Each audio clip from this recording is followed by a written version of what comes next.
Your Honor, this defendant, after Miranda, gave a statement indicating that he was aware that his roommate at the time, the co-defendant in this case, committed the crime of murder. He was also aware that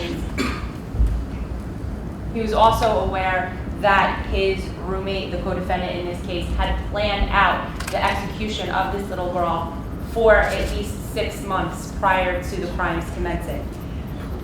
On the date in question, he received a phone call from his roommate indicating, I'm at the bank, I'm going to do it now, I'm going to take her out. According to this defendant's statement, taking her out meant to strangle her.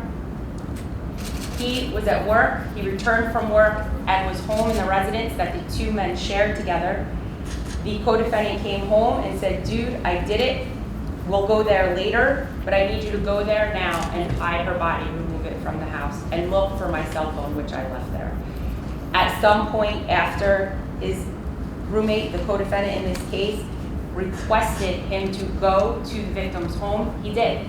He went to the victim's home, he found her body, he looked through the house for his co-defendant's cell phone. He then took her body, removed it from the residence, and left it under a bush.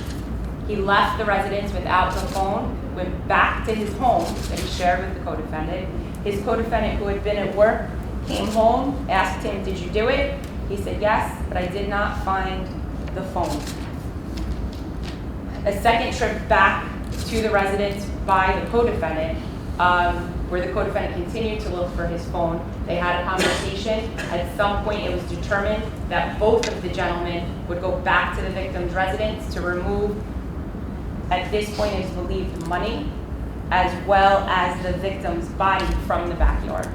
A second trip at approximately 10:30 at night after the co-defendant got off of work, returned both men to Sarah's home, where they entered the house, or one of them entered the house. This defendant said, my job was to stand outside and make sure everything was good. He stood outside, waited for his co-defendant to leave, took an item that was given to him by the co-defendant.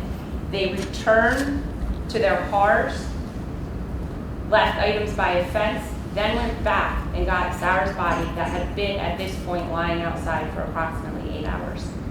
Sarah was then thrown over a fence, placed in her own motor vehicle that the co-defendant had got from her driveway, and both men left.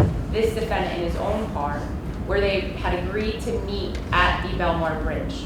This defendant appeared at the Belmar Bridge, parked his car behind Sarah's, and helped his co-defendant throw the body over into the water.